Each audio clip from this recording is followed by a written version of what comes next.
የሐዋርያው ጴጥሮስ መልእክት ሁለተኛ ምዕራፍ 1 የኢየሱስ ክርስቶስ አገልጋይና ሐዋርያ ስምዖን ጴጥሮስ በአምላካችንና በአዳኛችን በኢየሱስ ክርስቶስ ጽድቅ በኩል እንደተቀበልነው አይነት ክቡር እምነት ለተቀበሉት እግዚአብሔርንና ጌታችን ኢየሱስን በማወቅ ጸጋና ሰላም ይብዛላችሁ።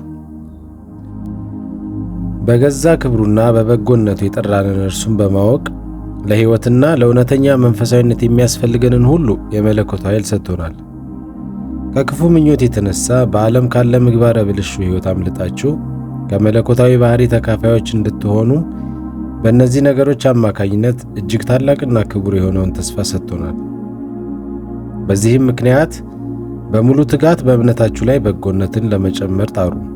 በበጎነት ላይ ዕውቀትን፣ በዕውቀት ላይ ራስን መግዛት፣ ራስን በመግዛት ላይ መጽናትን፣ በመጽናት ላይ እውነተኛ መንፈሳዊነትን፣ በእውነተኛ መንፈሳዊነት ላይ ወንድማዊ መተሳሰብን፣ በወንድማዊ መተሳሰብ ላይ ፍቅርን ጨምሩ። እነዚህ ባሕርያት ተትረፍርፈው ቢኖሯችሁ ጌታችን ኢየሱስ ክርስቶስን በማወቅ ዳተኞችና ፍሬ ቢሶች ከመሆን ይጠብቋችኋል። እነዚህ ባሕርያት የሌሉት ግን የሩቁን የማያይ ወይም ዕውር ነው፣ ከቀድሞ ኃጢአቱ መንጻቱንም ረስቷል። ስለዚህ ወንድሞች ሆይ መጠራታችሁንና መመረጣችሁን ለማጽናት ከፊት ይልቅ ትጉ። ምክንያቱም እነዚህም ብታደርጉ ከቶ አትሰናከሉ። በዚህም ወደ ጌታችንና አዳኛችን ወደ ኢየሱስ ክርስቶስ ዘላለማዊ መንግሥት መግባት በሙላት ይሰጣችኋል። ስለዚህ ምንም እንኳን እነዚህን ነገሮች ብታውቋቸውና በያዛችሁት እውነት ብትጸኑም ስለ እነዚህ ነገሮች እናንተን ዘወትር ከማሳሰብ ቸል አልልም። በዚህ ምድራዊ ድንኳን ውስጥ ካለው ድረስ እናንተም መጎትጎት ትክክል ሆኖ ይታየኛል። ምክንያቱም ጌታችን ኢየሱስ ክርስቶስ እንደገለጠልኝ ይህም ምድራዊ ድንኳን ቶሎ ጥዬ እንደሚሄድ አውቃለሁ። እነዚህን ነገሮች ከተለያችሁም በኋላ ዘወትር ታስቡ ዘንድ እተጋለሁ። ስለ ጌታችን ኢየሱስ ክርስቶስ ኃይልና ስለ መምጣቱ የነገርናችሁ እኮ የርስቱን ግርማ በዓይናችን አይተን እንጂ በሰዎች ጥበብ የተፈጠረውን ተረት ተከትለን አይደለም። ምክንያቱም ከግርማዊ ክብር በእርሱ ደስ የሚለኝ የምወደው ልጄ ይህ ነው የሚል ድምፅ በመጣለት ጊዜ ከእግዚአብሔር አብ ክብርና ሞገስ ተቀብሏል። እኛም ከእርሱ ጋር በቅዱሱ ተራራ ላይ በነበርንበት ጊዜ ይህ ድምፅ ከሰማይ ሲመጣ ሰምተናል። እንግዲያስ ትንቢታዊ ቃል ይበልጥ ተረጋግጦልናል። ሌሊቱ እስኪነጋና የንጋት ኮከብ በልባችሁ እስኪበራ ድረስ በጨለማ ስፍራ ለሚበራ መብራት ጥንቃቄ እንደሚደረግ እናንተም ለዚህ ቃል ብትጠነቀቁ መልካም ታደርጋላችሁ። ከሁሉ አስቀድሞ ይህን ልታውቁ ይገባችኋል። በመጽሐፍ ያለው የትንቢት ቃል ሁሉ ማንም ሰው በራሱ መንገድ የሚተረጉሙ አይደለም። ምክንያቱም ትንቢት ከእግዚአብሔር የተላኩ ሰዎች በመንፈስ ቅዱስ ተመርተው ተናገሩት እንጂ ከቶ በሰው ፈቃድ የመጣ አይደለም። ምዕራፍ 2 ነገር ግን ሐሰተኞች ነቢያት በሕዝቡ መካከል እንደነበሩ እንዲሁም በእናንተ መካከል ሐሰተኞች መምህራን ይነሳሉ። እነርሱም የዋጃቸውን ጌታ እንኳን ክደው ጥፋት የሚያስከትል የስተት ትምህርት በስውር ያስገባሉ። በዚህም በራሳቸው ላይ ድንገተኛ ጥፋት ያመጣሉ። ብዙዎች አስነዋሪ ድርጊቶቻቸውን ይከተላሉ። በእነርሱ ምክንያት የእውነት መንገድ ይሰደባል። እነዚህ ሐሰተኞች መምህራን እየተስገበገቡ በፈጠራ ታሪካቸው ይበዘብዟቸዋል። ፍርዳቸው ከጥንት ጀምሮ ዝግጁ ነው፣ መጥፊያቸውም አያንቀላፋም። እግዚአብሔር ኃጢአት የሠሩትን መልአክ ሳይራራላቸው ወደ ገሃነም ከጣላቸውና በጨለማ ጉድጓድ ውስጥ ለፍርድ ካስቀመጣቸው የጽድቅ ሰባኪ የነበረውንም ኖኅን ከሌሎች 7 ሰዎች ጋር አድኖ ለቀድሞ ዓለም ሳይራራ በኃጢአተኞች ላይ የጥፋት ውሃ ካመጣ ደግሞም ኃጢአት ለሚያደርጉ ሁሉ ምሳሌ እንዲሆኑ የሰዶምንና የገሞራን ከተሞች አመድ እስኪሆኑ ድረስ አቃጥሎ ከፈረደባቸው ጻድቅ የሆነውንና በአመፀኞች ሴሰኞች ድርጊት እየተሳቀቀ የኖረውን ሎጥ ካዳነ ያ ጻድቅ ሰው በእነርሱ መካከል ሲኖር በሚያየውና በሚሰማው ነገር ነፍሱ ዕለት ዕለት በአመፀኛ ድርጊታቸው ብትጨነቅም ጌታ በእውነት እያመለኩት የሚኖሩትን ከፈተና እንዴት እንደሚያድናቸውና አመፀኞችን እየቀጣ ለፍርድ ቀን እንዴት ጠብቆ እንደሚያቆያቸው ያውቃል። በተለይም በርኩስ ምኞት የሥጋ ፍላጎታቸውን የሚከተሉትንና ሥልጣንን የሚንቁትን ለፍርድ ጠብቆ ያቆያቸዋል። እነዚህን ሰዎች ደፋሮችና እብሪተኞች ስለሆኑ ሰማያንም ፍጥራን ሲሳደቡ አይፈሩም። ነገር ግን መላእክት ከእነርሱ ይልቅ ብርቱና ኃያል ሆነው ሳሉ በጌታ ፊት በእነርሱ ላይ የስድብ ቃል አይሰነዝሩም። እነዚህ ሰዎች ግን ምንም በማያውቁት ነገር እየገቡ ይሳደባሉ። እነርሱም ለመያዝና ለመገደል እንደተወለዱ በስሜታቸው ብቻ እንደሚመሩና ልቦናም እንደሌላቸው አራዊት ናቸው። የሚጠፉትም እንደ እንስሳ ነው።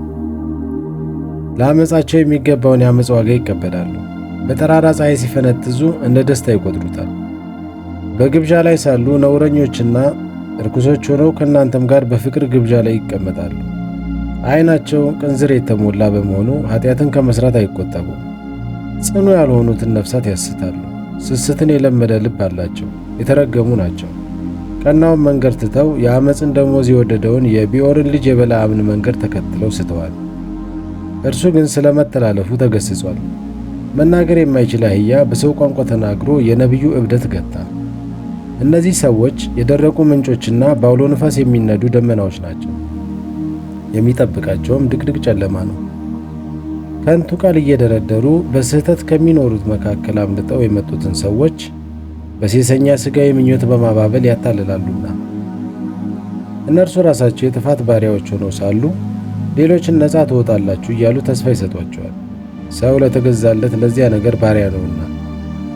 ጌታችንንና ዳኛችንን ኢየሱስ ክርስቶስን በማወቅ ከዓለም ርኩሰት ካመለጡ በኋላ እንደገና ተጠላልፈው ቢሸነፉ ከመጀመሪያው ይልቅ የኋለኛ ሁኔታቸው የከፋ ይሆንባቸዋል። የጽድቅን መንገድ ካወቁ በኋላ ከተሰጣቸው ቅዱስ ትእዛዝ ወደ ኋላ ከሚመለሱ ቀድሞውኑ የጽድቅን መንገድ ባላወቋት ይሻላቸው ነበር። ውሻ ወደ ትፋቱ ይመለሳል፣ እንዲሁም አሳማ ቢታጠብም ተመልሶ በጭቃ ላይ ይንከባለላል የሚለው ምሳሌ እውን ይሆንባቸዋል። ምዕራፍ 3 ወዳጆች ሆይ ይህ አሁን የምጽፍላችሁ ሁለተኛው መልእክት ነው። ሁለቱንም መልእክቶች የጻፍኩላችሁ ቅን ልቦናችሁ እንድታነቃቁ ለማሳሰብ ነው። ደግሞም ቀድሞ በቅዱሳን ነቢያት የተነገረውን ቃል እንዲሁም በሐዋርያት አማካኝነት በጌታችንና ባዳኛችን የተሰጠውን ትእዛዝ እንድታስቡ ነው። ከሁሉ አስቀድሞ ይህን እወቁ፣ በመጨረሻው ዘመን የራሳቸውን ክፉ ምኞት የሚከተሉ ዘባቾች እየዘበቱ ይመጣሉ።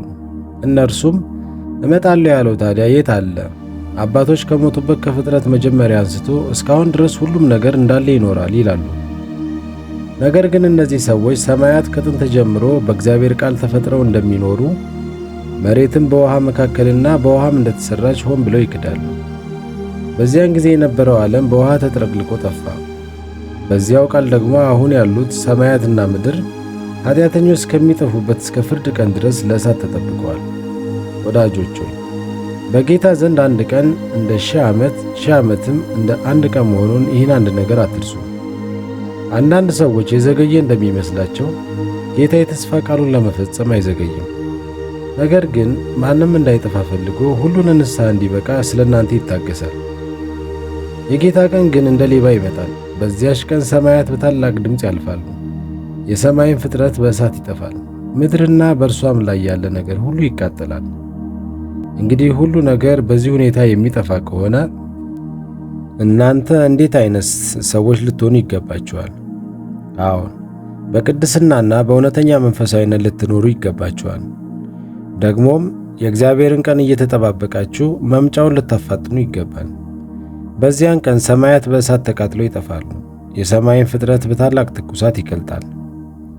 እኛ ግን ጽድቅ የሚኖርበትን አዲስ ሰማይና አዲስ ምድር በተስፋ ቃሉ መሠረት እንጠባበቃለን። ስለዚህ ወዳጆች ሆይ እነዚህን ሁሉ ነገሮች የምትጠባበቁ ስለሆናችሁ ያለ ነውርና ያለ ነቀፋ ከእርሱ ጋር በሰላም እንድትገኙ ትጉ። የጌታችን ትዕግሥት እናንተ እንድትድኑ እንደሆነ አስቡ። እንዲሁም ወንድማችን ጳውሎስ እንደተሰጠው ጥበብ መጠን ጻፈላችሁ። እርሱ ስለ እነዚህ ነገሮች በመልእክቶቹ ሁሉ ጽፏል። በመልእክቶቹም ውስጥ በቀላሉ ለመረዳት የሚያዳግቱ ነገሮች አሉ። ዕውቀት የጎደላቸውና ጽናት የሌላቸው ሰዎች ሌሎችን ቅዱሳን መጻሕፍት እንደሚያጣምሙ እነዚህንም ደግሞ ለገዛ ጥፋታቸው ያጣምማሉ። እንግዲህ ወዳጆች ሆይ ይህን አስቀድማችሁ ስላወቃችሁ ጸንታችሁ ከቆማችሁበት መሠረት በአመፀኞች ስህተት ተስባችሁ እንዳትወድቁ ተጠንቀቁ። ነገር ግን በጌታችንና ባዳኛችን በኢየሱስ ክርስቶስ ጸጋና ዕውቀት እደጉ። ለእርሱ አሁንም ለዘላለም ክብር ይሁን፣ አሜን።